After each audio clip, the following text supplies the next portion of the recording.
ये है खबरों की खबर और आप देख रहे हैं खबरों की खबर टीवी। देखिए, इससे पहले भी मैंने लोगों से अपील किया हूँ, फिर एक मरतबा आपके चैनल के माध्यम से लोगों से अपील करता हूँ। देखिए, सरकार जो है तो मुसलमानों के खिलाफ है और मुसलमानों को कहीं ना कहीं जो है तो बहुत ज्यादा नुकसान पहुंचाने के फिराक में। आप वक्त की नजाकत को समझिए। और मैंने कहा इससे पहले भी कि जो बैलों की खरीदी है बिल्कुल मत कीजिए आप। गौ वंश जो है वो मत खरीदिए आप, क्योंकि सरकार जानबूझकर और पुलिस प्रशासन ये शेतकरियों को या जो जानवर के मालक है उनको बाजार तक जरूर लाने दे रही, वहां तक उनको खुली छूट दे रहे, उनका सौदा होने दे रहे। लेकिन जैसे ही किसी मुसलमान ने वो जानवर को खरीदा तो उसके पीछे लग जाते हैं। उसके बाद में उसका जो आज हम देख रहे हैं, इससे पहले तो भी कहीं ना कहीं कानून जो नर्म था, ये नपुंसक सरकार, जो नपुंसक मैं नहीं कह रहा हूं, ये नपुंसक सरकार जिसको कोर्ट ने कहा है, ये नपुंसक सरकार जो है तो सिर्फ निहत्थे मुसलमानों के ऊपर जो तो जुल्म करने के लिए बैठी है आज के डेट में। देखिए, वो चावड़ा मिनिस्टर जो है तो राणे जो है वो किस तरह हर जगह जाके कहता है कि ये मच्छी मारों को जो है तो खाली हिंदू रहेंगे तो यहाँ कारोबार करना, मुसलमानों ने कारोबार नहीं करना। वैसे ही हमारा जो मुख्यमंत्री है, ये भी मैं समझता हूं कि एक नपुंसक सरकार का मुख्यमंत्री है, जिसने जो है तो मकोका का कानून लाकर जो है तो गौवंश के ऊपर, हत्या के ऊपर पाबंदी लगाई। और अगर किसी ने ऐसी हरकत की तो उसके ऊपर जो है तो ये मकोका का कानून लगाने वाला है। उस मुख्यमंत्री से पूछता हूं मैं कि तुम्हारे जो है तो मध्य प्रदेश का एक मंत्री जो है तो सरेआम जो है तो एक औरत की इज्जत को नीलाम कर रहा है, तो जब कहा तुम्हारा कानून जाता है, उसके साथ में तुम्हारा जो है तो महाराष्ट्र का एक तोतला जो है तो पहले सेंट्रल में भी रहा, स्टेट में भी रहा, और अभी आके हर कलेक्टर को दादागिरी करके जो तो ये बांग्लादेशी है, ये पाकिस्तानी है करते रहता है, किसी भी मुसलमान के ऊपर उंगली उठाते रहता है। वो तोतला जो है तो ऑनलाइन जो है तो औरतों के साथ में जो तो फहाशी कर रहा था। जब तुम्हारा कानून कहा जाता है, आज एक जो है तो नपुंसक सरकार के मंत्री का बेटा जो है तो एक औरत की इज्जत को इज्जत नहीं समझ रहा, 3-3 औरतों से शादी कर रहा है, सब कुछ छोड़ दे रहा है, पॉलिटिकल प्रेशर में जो है तो उनके ऊपर दबाव लाकर केसेस नहीं करवा रहे हैं। आज वो मुख्यमंत्री को मैं सवाल करता हूं कि तुम्हारे नपुंसक सरकार का वो मंत्री, यहाँ का औरंगाबाद का जो है पालक मंत्री है, उसके बेटे के बारे में तुम क्या कानून बनाएंगे? वो पालक मंत्री जो कुछ साल पहले जो है ऑटो रिक्शा चलाता था, आज 70-70 करोड़ रुपए की जो तो होटलें खरीद रहा है। आज उसका बंगला 2 एकड़ के ऊपर है, अगर ढूंढने जाएंगे तो 5-7 हजार करोड़ के ऊपर जो है तो उसकी प्रॉपर्टी मिलेगी। तो अरे मुख्यमंत्री, अगर काम ही करना है तो ऐसे काम करो, क्या निहत्थे मुसलमानों के ऊपर मकोका लगा के डरा रहे हो? इसीलिए मैं मुसलमानों से ये अपील कर रहा हूं, देखो डरने और घबराने वाली जो है तो जात हम लोग नहीं है। अल्हम्दुलिल्लाह हम अल्लाह को मानने वाले हैं, और हम डरते हैं तो सिर्फ अल्लाह से डरते हैं। लेकिन मैं ये चाहता हूं कि जो लोग कारोबार हमसे करते हैं, आज वो लाखों करोड़ों अरबों रुपया जो है तो जानवरों के एवज में हमसे लेते हैं, और आज वो जाके सेफ रहते हैं, और हम जो है तो खतरे में आ रहे हैं। आज आप देखिए गली गली पूछे पूछे जो है तो कई मुखबिर जो है तो फिर रहे हैं कि जानवर कहां पर आए, किसके बारे में कंप्लेन करना, किस तरीके से लोगों को दबाव में लाना, उनके ऊपर गुने दाखिल करना, गुने दाखिल नहीं करे, कोई प्रेशर आया तो उनसे लाखों रुपए ऐंठना। मत कीजिए, बराए मेहरबानी। आप सिर्फ कुछ दिनों के लिए इनको सबक सिखाओ, इंशाअल्लाह ताला यही शेतकरी जिनका जानवर आप नहीं खरीदेंगे ना, यही शेतकरी ये नपुंसक सरकार को जो तो मट्टी में मिला देगी। क्यों कि ये शेतकरी, आज हम उनके बारे में बात करते हैं कि ये शेतकरी आए दिन जो है तो सुसाइड कर रहे हैं, खुदकशियां कर रहे हैं, इनकी माली हालत बहुत खराब है। आज कुछ ना कुछ वो जानवर बेच के जो तो उनको घर पालने का काम करते हैं। और ये शेतकरियों से भी मेरा निवेदन है कि जब इलेक्शन आते हैं तो आप झोली भर भर के ये सरकार को वोट देते हैं, तो आप क्यों नहीं सवाल कर रहे हैं कि भाई गाय की हद तक सही है कि गाय को अगर आप लोग पूछते हैं तो उसकी हत्या नहीं होना चाहिए, ऐसा हमारा भी मानना है। लेकिन वंश, उनका बेटा, उनके गाय के भाई साहब, गाय के बहन, गाय के अब्बा, बैल, क्या लगाइए? अरे कौन सी दुनिया में जी रहे हैं आप लोग? तो मैं मुसलमानों से खासतौर पर अपील करता हूं कि एक भी बड़ा जानवर मत खरीदे, और वही कुरैश बरादरी से ये अपील करता हूं, आप लोग भी आप ये ऐलान कीजिए ओपनली आकर कि अगर किसी ने बड़े जानवर की कुर्बानी के लिए हमको बुलाया तो हम लोग बड़े की जानवर की कुर्बानी नहीं करेंगे।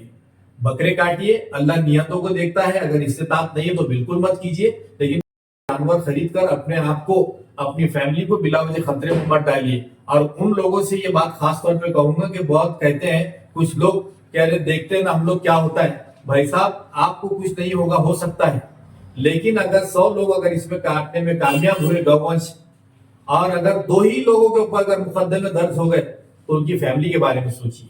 तो ये मुहिम चलाइए। मेरी आपसे अदबन गुजारिश है कि देखिए, आप ये गौवंश हत्या को अगर बंद करेंगे तो इंशाअल्लाह ताला कुछ ही रोज में आपको यही सरकार के लोग खाली गाय को हटाकर जो वंश है उसको कत्ल करो बोल के आपके सामने लाके जानवर खड़े करेंगे। क्योंकि जानवर अगर खेती के काम का नहीं रहा तो वो बोझ बन जाता है, और अगर वो शेतकरी को दिन और रात जो है तो उसको खिलाना और पिलाना पड़ता है। यही सरकार जो इतने करोड़ों अरबों रुपए के अंदर खेलती है, जाकर देखिए जो गौवंश के नाम पर और इन्होंने जो धंधे खोले हैं वहां पर जानवर भूखे मरते हैं। जानवर पकड़ के लाते हैं एक जगह से, पीछे के दरवाजे से जो है तो काटने के लिए बेचते हैं। तो इनके ये धंधे और इनके नाटक बंद करने के लिए हम लोगों ने बिल्कुल खरीदी बिक्री इसके ऊपर बंद कर देना चाहिए। सर, अभी देखने में ये भी आया है कि उत्तर प्रदेश में जो है तो गौ आरएसएस, बजरंग दल और विश्व हिंदू परिषद के कुछ गौ रक्षक के नाम पे जो है तो कोई गाड़ी अगर ट्रांसपोर्टेशन से ले जा रहा है तो उसको पकड़ के जो है तो मार रहे, इतना मार रहे, हथमारा कर दे रहे। अब पुलिस प्रशासन पे इन लोगों को भरोसा नहीं है कि लेके उनके हवाले करे। देखिए, ये सरकारी तरीके से जो है तो ये गौरक्षक बोल रहे हैं आप, मैं उनको गुंडे बोलता हूँ, मवाली बोलता हूँ, दहशतगर्द बोलता हूँ।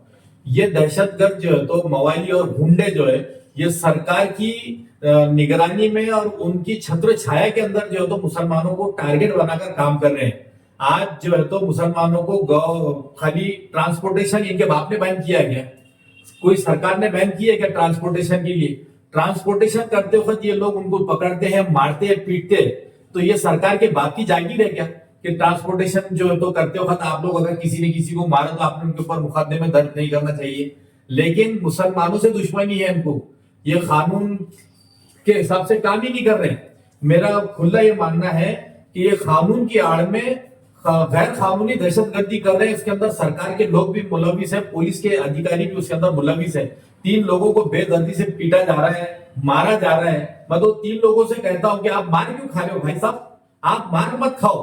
अगर आपको ये दहशतगर्द, ये गुंडे, ये मवाली अगर आपको मार रहे हैं तो आप पलट के उनको मारो, चाहे आपकी जान जाओ। आप जो है तो आप ऐसे, मैं समझता हूं कि इतने भी जो है तो बदनसीब नको हो जाओ आप, और ऐसे हाथ पैर मत जोड़ो ऐसे गुंडे और मवालियों के कि आप उनके रहमो करम पर जिंदा नहीं है। हम जिंदा है तो अल्लाह ताला की वजह से जिंदा है।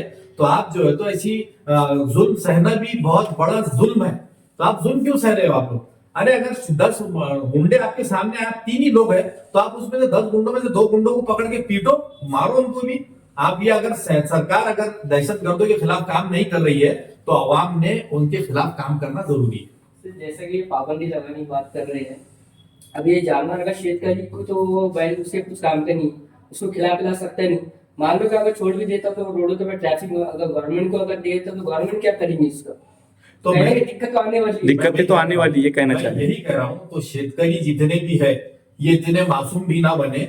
उन्होंने गवर्नमेंट से सवाल करना चाहिए कि हमारे घर पे जो जानवर है ना ये खेती के काम का है ना ये दूध के काम का है, तो इसके लिए गवर्नमेंट ने जो तो हमारे घर के ऊपर इनके चारे पानी का पैसा जो है तो पहुंचाना चाहिए, या गौ वंश निकालना चाहिए, गाय की हत्या को बैन लगाना चाहिए। इसका हम भी फेवर करते हैं।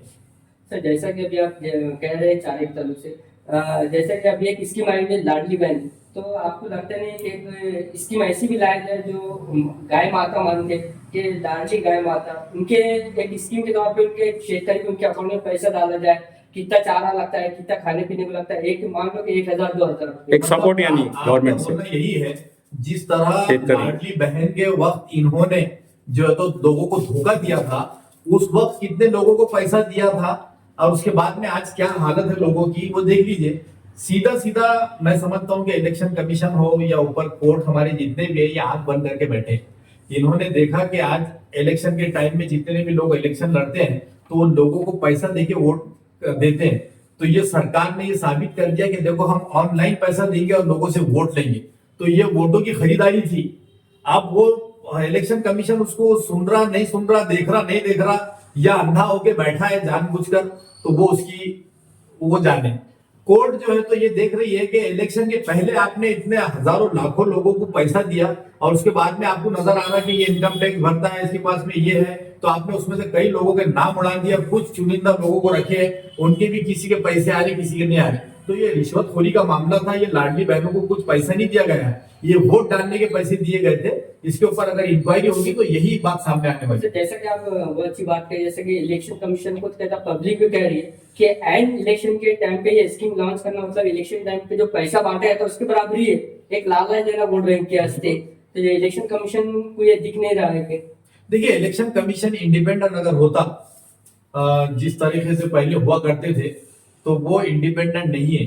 आज के दौर में इलेक्शन कमीशन बोले तो भाजपा का एक मैं समझता हूँ कि भारतीय जनता पार्टी का एक हेड ऑफिस है, ऑफिस ही है वो, और वहां पर उनके कुछ पदाधिकारी को बिठाया गया है और पदाधिकारियों को बताया जा रहा है आरएसएस के हेडक्वार्टर से जो उनको ऑर्डर आते हैं कि हमको इलेक्शन ऐसा लेना है, यहाँ घोटाले करना है, यहाँ पर भाजपा की सरकार लाना है, यहाँ से इनको हराना है। तो ये इलेक्शन कमीशन जो है तो मैं समझता हूँ कि कुछ इंडिपेंडेंट नहीं है, ये एक बंधा गुलाम मजदूर है, अपने रेशम बाग का भी और दिल्ली की जो सरकार है भाजपा की, उनका एक बंधुआ मजदूर है ये, और कुछ भी नहीं इससे ज्यादा। तो इससे पहले भी जो जनाब अकबर साहब ने, जो पार्टी हैदराबाद के लीडर है, उन्होंने भी कहा था कि 2-3 साल तक की जो तो छोड़ दो, मत उसका इस्तेमाल करो। 2-3 साल गवर्नमेंट को जो है तो हमारे सामने जो है तो पेश करिए। 2-3 साल तो बहुत हो जाएंगे। मैं समझता हूँ कि 6 महीने भी अगर मुसलमानों ने जानवरों को हाथ नहीं लगाए ना, तो यही नपुंसक गवर्नमेंट मैं नहीं कह रहा हूँ, कोर्ट ने कहा, इसलिए मैं उनको नपुंसक ही कह रहा हूँ, यही नपुंसक गवर्नमेंट जो है बैठेगी और आपको जानवर लाके देगी कि आप लोग इसको काटिए, इसको खाइए बोलकर। क्योंकि जानवर जो है तो एक गिजा है, आप पूरी दुनिया के अंदर जाते, पूरी दुनिया में घूमते, अच्छा आपको खाली महाराष्ट्र के अंदर कहां से नजर आ रहा कि ये बैन होना चाहिए? गोवा में आपके बाजू में भाजपा की सरकार है, वहां पर जाकर देखिए आप क्या चल रहा है। केरला में जाइए, हिंदुस्तान की कई स्टेट में जाओ, क्यों वहां पर धर्म नहीं है क्या? वो धर्म के अंदर ये चीजों को उतनी मान्यता नहीं है क्या? एक कंट्री के अंदर एक धर्म के 10-10 रूप कैसे हो सकते हैं? एक ही रूप होना चाहिए हर जगह, पूरे हिंदुस्तान में होना चाहिए। तो ये जो है तो ये सिर्फ और सिर्फ मुसलमानों के खिलाफ जो भी कानून बन रहे हैं, ये जानबूझ के बनाए जा रहे हैं। मुसलमानों को सताना ये लोगों का मकसद है, इनको कानून पे चलना ही नहीं है। सर दूसरी बात ये भी देखने में आता है कि अल-नूर मुस्लिम नाम है, अल-नूर, और बड़े बड़े जो मारवाड़ी है जो, और एक बीजेपी के एमएलए मैं सुना हूँ, और डिबेट में आपने देखे भी होंगे, संगीत सोम, उनके वो बहुत बड़े एक्सपोर्टर है उसके। भाई साहब ऐसे कई हैं, एक एमके ग्रुप है दिल्ली के अंदर, मदन लाल खुराना का एक अरबी ग्रुप नाम है और नॉन मुस्लिम अरेबियन के नाम से वो लोग एक्सपोर्ट करते हैं, ऐसे कई हैं। तो उनको मालूम है ना कि दुनिया किधर जा रही है। अब ये हमारी सरकार है जो एकदम पीछे जा रही है, एकदम छोटे ख्यालात, उनके छोटे जहन से काम कर रही है। दुनिया तो कहीं ना कहीं जा चुकी है। आज न्यूजीलैंड दुनिया का नंबर 1 का बीफ एक्सपोर्टर है। वो लोग है तो पूरी दुनिया में जो है तो वहां से बीफ भेजकर, मटन भेजकर जो है तो करोड़ों अरबों डॉलर कमा रहे हैं। आज हमारे हिंदुस्तान से जो तो चाइना को इतना बड़ा एक्सपोर्ट होता था, आज हजारों लाखों मजदूर जो है तो उसके अंदर कंपनी में देखिए तो हिंदू भी काम करते थे, मुसलमान भी करते थे। अलाना कंपनी में मैंने खुद देखा हूँ कि वहां पे ब्राह्मण जो है तो बड़े बड़े ऑफिसर हुआ करते थे, मैंने खुद वहां पर काम किया हूँ। तो ऐसे कई हैं, लेकिन ये छोटी सोच के जो लोग हैं, इन्होंने एक ही चीज देख लिया कि जो मुसलमानों के खिलाफ काम करेगा, मुसलमानों को गाली देगा, मुसलमानों के जायदादें छीनने के लिए काम करेगा, तो वो सत्ता में रहेगा। तो वो सत्ता के लिए काम कर रहे हैं, ना कि हिंदुस्तान को आगे बढ़ाने के लिए काम। सर आखिरी में एक सवाल है, आप कुरैशी ब्रदर से स्पेशल आप क्या मैसेज? मैं कुरैश बरादरी से यही अपील करूंगा, देखिए कि आप लोग ये लोगों को बता दीजिए कि ये काटना जो है तो एक जुर्म, न सिर्फ जुर्म साबित हो रहा है, बल्कि मक्कों का जैसा कानून जो है तो इसके ऊपर लगाया गया है। खुदा ना खास्ता, अल्लाह ना करे किसी के ऊपर अगर कोई इस काम के अंदर पकड़ा गया है तो उसकी जिंदगी, आने वाली नस्लें तबाह हो सकती है। तो कुरैश बरादरी ने खास तौर पे ये अपील करना चाहिए, अगर किसी ने भी बड़े जानवर की कुर्बानी के लिए हम लोगों को बुलाया तो जो है तो हम लोग वो मीटिंग जो है तो कुर्बानी के लिए आएंगे नहीं।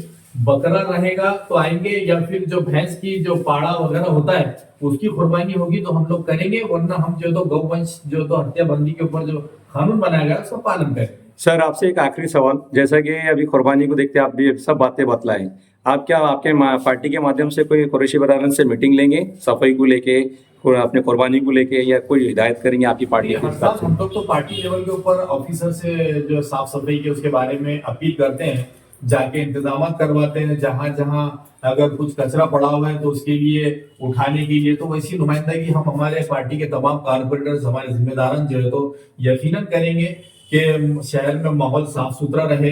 और पानी का भी एक इश्यू बड़ा और कुर्बानी के टाइम पर जो है तो पानी ज्यादा सप्लाई किया जाए, ताकि लोग जो है तो साफ सफाई का उसके अंदर ख्याल रख सके।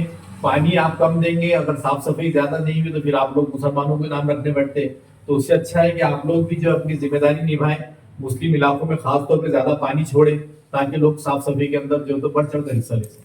देखिए, गायों की ये लोग जो है तो बहुत मोहब्बत की बात कर रहे हैं ना, तो जरा बांग्लादेश बॉर्डर के ऊपर देखिए, नेपाल बॉर्डर के ऊपर देखिए कि उत्तर प्रदेश की हजारों लाखों जो गाय हैं किस तरह स्मगलिंग हो रही है।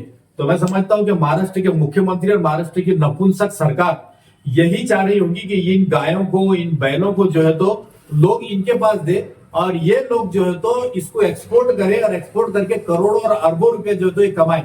आपने देख लेना, अगर वाकई में अगर किसी ने देखा होगा कि बांग्लादेश हो या नेपाल हो या जितने भी उधर के इलाके, वहां से हजारों की तादाद में कंटेनर में जो है तो गाय बैल जो है तो एक्सपोर्ट हो रहे हैं काटने के लिए। वहां पे उनको कोई उसका लिहाज नहीं आ रहा। लिहाज यहाँ पे महाराष्ट्र की हुकूमत को बड़ा आगे का उन्होंने मकोका का जैसा कानून लगा दिए। खैर, आप जितना जुल्म करते करिए इंशाअल्लाह ताला, लेकिन आखिरी फैसला तो मेरे अल्लाह का रहेगा इंशाअल्लाह।